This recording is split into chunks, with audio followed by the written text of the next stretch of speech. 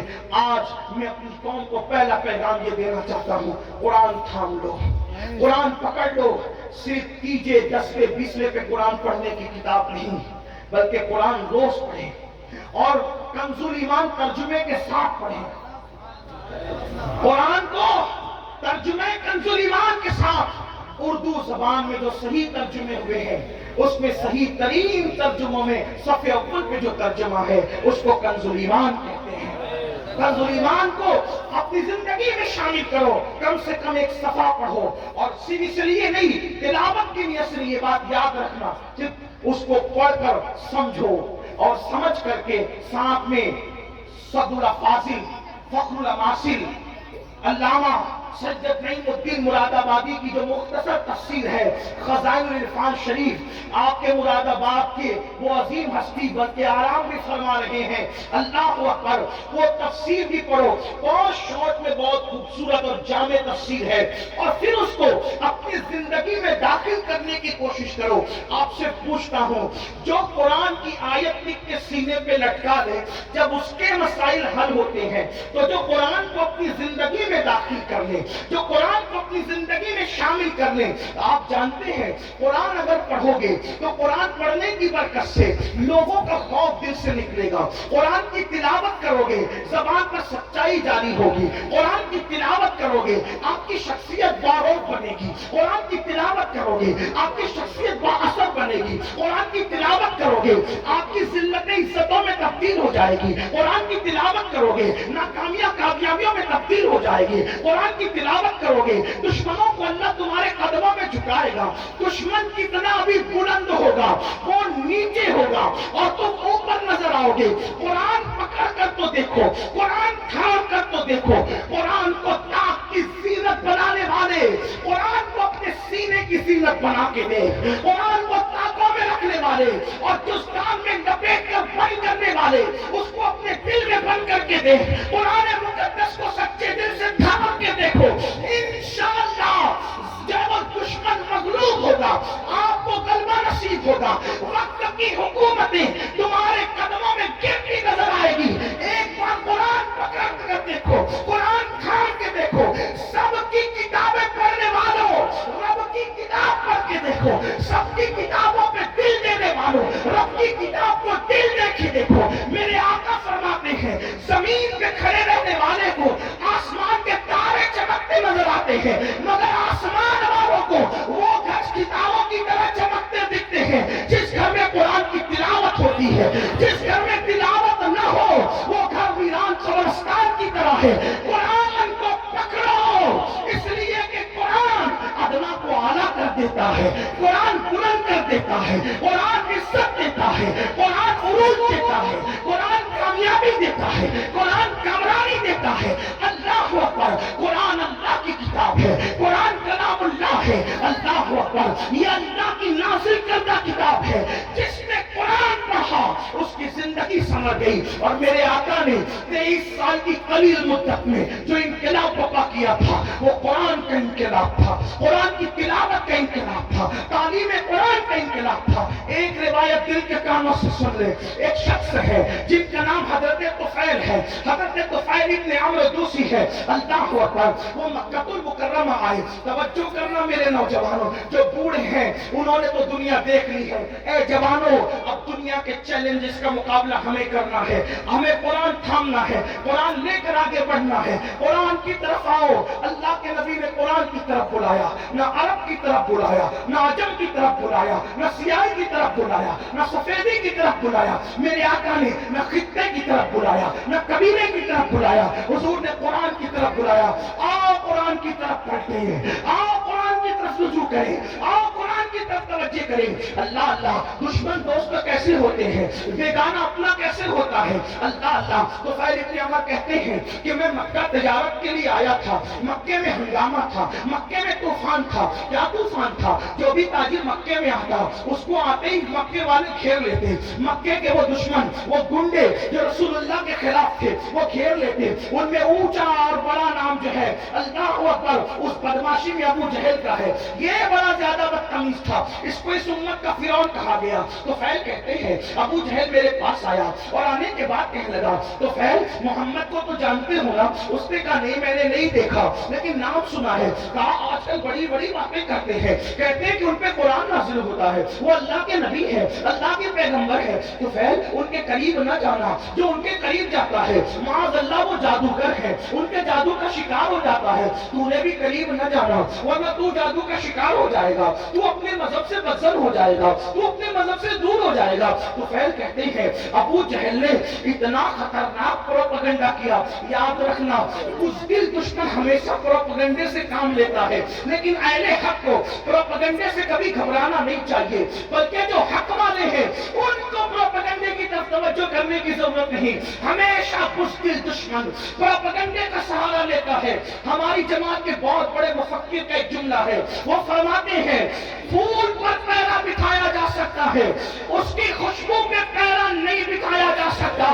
آج بھی اسلام کا بزدل دشمن غلط پروپیگنڈا کر رہا ہے, انہیں کرنے دو اور بہت کرنے دو.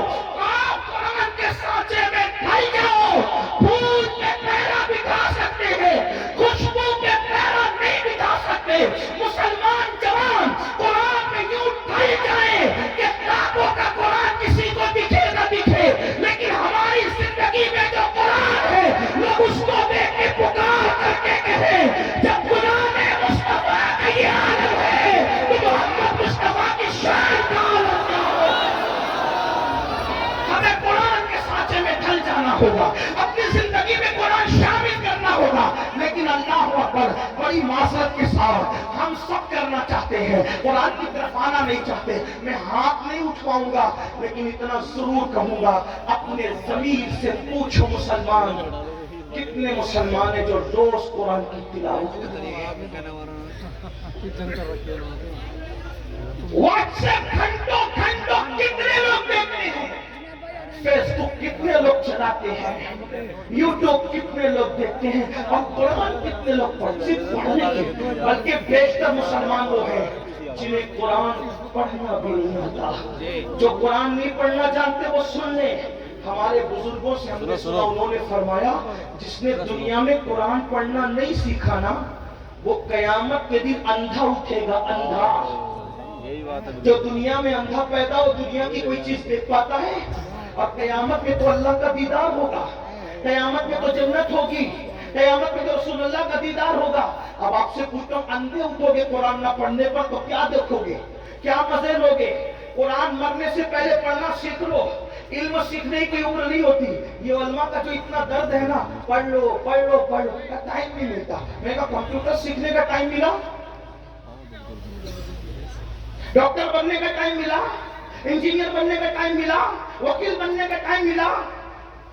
واٹس ایپ سیکھا, بڈھے بڈھے واٹس ایپ چلا رہے. چلائیں اچھی بات ہے, کوئی میں وہ نہیں کرتا, لیکن بڈھے واٹس ایپ چلا تو تنگ کیے ہوئے جن کے پاس نمبر ہے, ہر 2-4 منٹ پر کچھ نہ کچھ ڈالتے رہتے, تو کوئی کام ہی نہیں. وہ بڑے بوڑھے معاف کرنا بڑی عجیب بات ہو گئی ہے. نوجوان تو جہاں بیٹھے وہاں, بلکہ اب تو لوگ اسٹیج پر بھی موبائل سے نظریں نہیں ہٹاتے, وہ اس میں گھسے ہی رہتے ہیں. حالانکہ فرمایا گیا جب رسول اللہ کی بات ہو رہی ہو تو اس بات کا احترام ایسے ہی کیا جائے جیسے اگر حضور ہمارے سامنے ظاہر میں موجود ہوتے تو حضور کا کتنا احترام کرتے. حضور کی باتوں کا بھی اتنا ہی احترام ہونا چاہیے. کیا موبائل موبائل موبائل کا نشہ کریے, اور لوگ ہنستے ہیں اسلام کرنے پر. حضور کی باتیں ہو رہی ہیں موبائل میں, موبائل لے کر کے کھڑے, موبائل لے کر کے بیٹھے. اللہ کے بندو جب پتا ہے کہ بیان ریکارڈ ہو رہا ہے اس میں مل جائے گا, تم اپنا وقت ضائع کیوں کرے. تمہاری پوری توجہ موبائل پر ہے, تمہاری توجہ حضور کے فرامین پر کب ہے.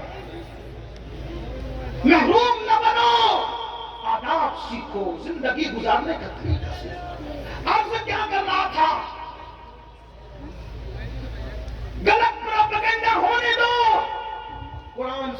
قرآن اپنی زندگی میں شامل کرو. اور فقیر کی بات لکھ کے رکھنا، قرآن جس دن مسلمان کی زندگی میں شامل ہو جائے اس دن ہمارے لیے انقلاب کا دن ہوگا، اس دن ہمارے لیے ترقی کا دن ہوگا. قرآن تھام لو، سیکھ لو. اور قرآن سیکھنے کے لیے کوئی اچھا عالم مل جائے 3 مہینے سے زیادہ کا وقت نہیں لگتا. 3 مہینے میں قرآن پڑھنا سیکھو. اور اچھے سے اگر 5 پارے پڑھ لیے کسی اچھے عالم سے تو آگے کے 25 پارے آپ خود پڑھ سکتے ہو. اس لیے میری گزارش ہے، یہ رجب کا مہینہ چل رہا ہے، اتنے ہزاروں کے مجمع سے اگر آپ یہ کہتے نا کہ امیر القادری ہمارے پیر پکڑے گا تو ہم قرآن پڑھ لیں گے، تو اللہ کے عزت کی قسم کھا کے کہتا ہوں، میں آپ کے پیر پکڑ کر کہتا کہ قرآن پڑھ لو.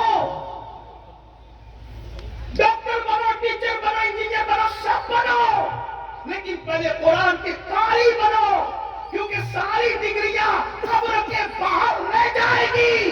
جو ڈگری قبر کے اندر کام آئے گی وہ ایمان کی ڈگری ہوگی، جو ڈگری قبر تک جائے گی.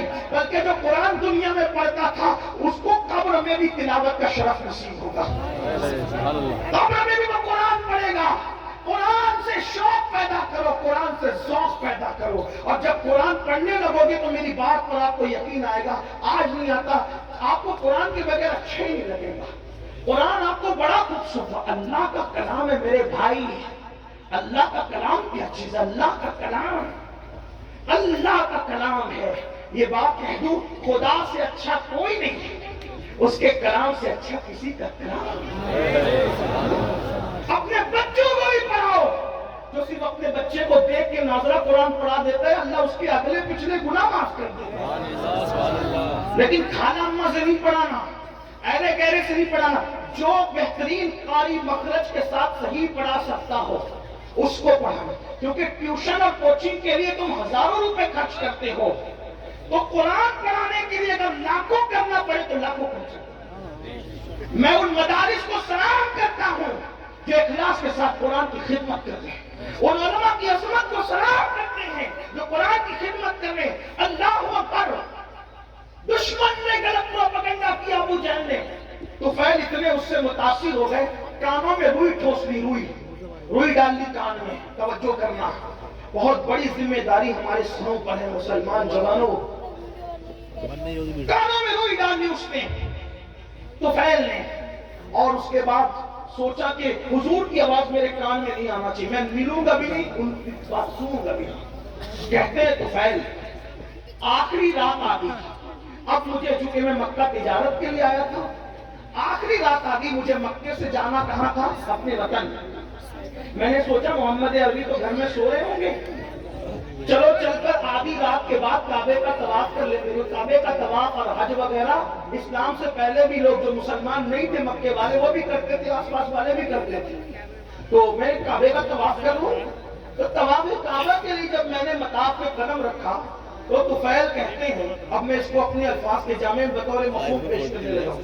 طفیل کہتے ہیں کہ چاندنی رات تھی، چاند کی دودیاں روشنی، میں اپنے الفاظ کے جامع بطور مفہوم پیش کروں. چاند کی دودیاں روشنی مطاف کی زمین کو مزین کر رہی تھی، اور غلاف کعبہ سے چھن چھن کر انوار و تجلیات نکل کر قلوب و اذہان کو منور کر رہے تھے.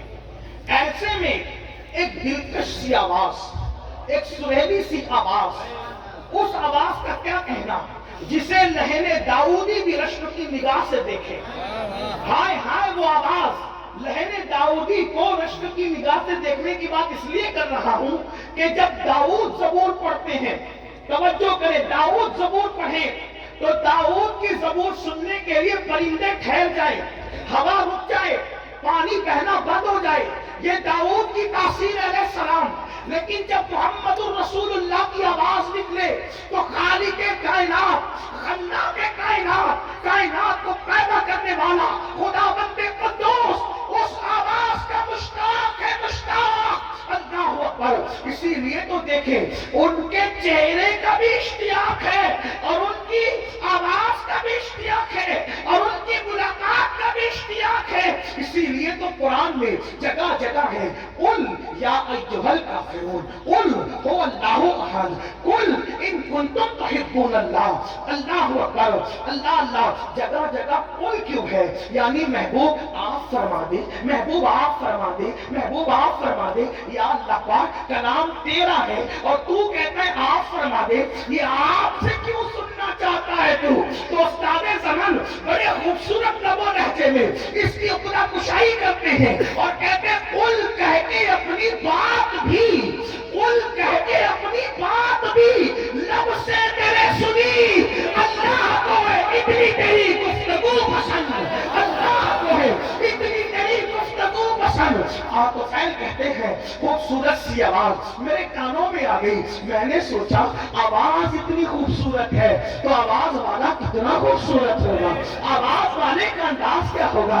آواز خوبصورت، کلام خوبصورت، اس کا چہرہ بھی تو دیکھیں. تو فیل کہتے ہیں میں بے کام ہو گیا، میں بے قرار ہو گیا، اپنے آپ پہ قابو نہ رکھ سکا اور میں دوڑ کر کے گیا تو میں نے کیا دیکھا کہ حضور ہی تھے جو نماز میں تلاوت کر رہے تھے اور میرے کان اس طرف متوجہ ہو گئے. میں نے سوچا یہ شاعری بھی نہیں، یعنی نظم بھی نہیں، یہ نثر بھی نہیں، نہ نظم ہے نہ نثر ہے.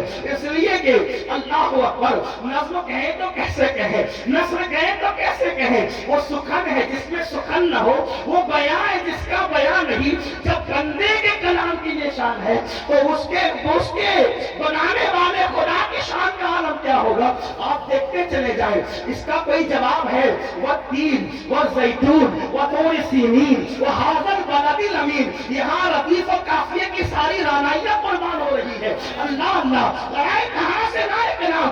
والتین والزیتون وطور سینین وہذا البلد الامین لقد خلقنا الانسان فی احسن تقویم ثم رددناہ اسفل سافلین الا الذین آمنوا وعملوا الصالحات فلهم اجر غیر ممنون فما یقربک بعد بالدین الیس اللہ باحکم الحاکمین. فلا صدق ولا صلی ولکن کذب وتولى ثم ذهب الى آلہ یتمطى اولی لک فاولی ثم اولی لک فاولی.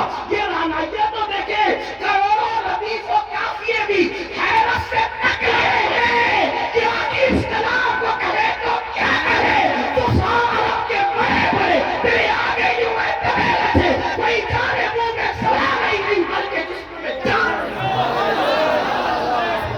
لا ردیف و قافیے کی رانائیاں، لیکن ہم اس کو ردیف کہتے ہیں، قافیہ کہتے ہیں. قرآن کی رانائیاں کیا ہے؟ اللہ اکبر. بہرحال اللہ اللہ اختصار دیکھیں تو یہاں تک انا اعطیناک الکوثر فصل لربک وانحر ان شانئک هو الابتر. اختصار کی انتہا ہے. والعصر ان الانسان لفی خسر الا الذین آمنوا وعملوا الصالحات وتواصوا بالحق وتواصوا بالصبر. اللہ اللہ. اور معنی کا حال توجہ کریں. کسی کے کلام میں اتنے معنی، توجہ ہے آپ کی، جس کے رب کے کلام میں معنی. قرآن کا نزول بند ہو گیا، قرآن کا نزول بند ہو گیا. معنی کا نزول آج بھی غلاموں کے دل پہ ہو رہا ہے. ایسے ایسے معنی زندہ کلام ہے، زندہ کلام ہے جو قیوم کا. ایک مرتبہ سنا دوں آپ کو. والعصر ان الانسان لفی خسر. لوگ معنی ڈھونڈتے ڈھونڈتے تھکے، الگ الگ معنی روز میں معنی. کوئی بن کے تو دیکھیں اس در کا غلام. ایک بار حضرت ابی بن کعب نے تلاوت کی والعصر ان الانسان لفی خسر الا الذین آمنوا وعملوا الصالحات وتواصوا بالحق وتواصوا بالصبر. پوچھا کہ اس کا مطلب کیا ہے؟ مطلب تو بہت تھے. اس دن بیان یہ کیا والعصر زمانہ مراد ہے محبوب کا زمانہ ہے. والعصر عصر عصر اس سے نماز عصر بھی ہے، وقت عصر بھی ہے. لیکن میرے امام نے اس کا ترجمہ کہیں تفسیر کا اتنے مجموعہ نچوڑ کر یہ لیا زمانے محبوب کی قسم. والعصر کا مطلب محبوب تیرے زمانے کی قسم. کیوں؟ اس لیے کہ سارے زمانوں سے بہتر زمانہ محبوب تمہارا زمانہ. خیر القرون قرنی، خیر القرون قرنی. آقا فرماتے خیر القرون قرنی، سب سے بہتر زمانہ میرا زمانہ ہے. تو لوگوں نے کہا قرنی سے کیا مراد ہے؟ مطلب میرے زمانے سے کیا مراد؟ توجہ ہے آپ کی؟ عاشق کسی طرح کی باتیں کرتے ہیں. قرنی سے کیا مراد؟ قرنی سے کیا مراد؟ وہ حضور کا مثال ہو گیا زمانہ ختم کا نہیں. جب تک خلافت راشدہ قائم رہی حضور کا ظاہری زمانہ موجود رہا. کیونکہ حضور نے عصری نہیں فرمایا بلکہ قرنی فرمایا. کیونکہ عصری کہتے ہیں تو بھی کام ہو جاتا. قرنی کیوں فرمایا؟ قرنی قرنی قرنی جس میں قاف ہے، را ہے، نون ہے، یا ہے، مطلب اس میں بھی 4 حروف ہیں. قرنی بہترین زمانہ میرا زمانہ. تو قرنی کا مطلب کیا؟ تو عشاق کہتے ہیں، عشاق کہتے ہیں قاف سے مراد. توجہ کریں، عشاق کہتے ہیں قاف سے مراد یہ صدیق کی قاف ہے.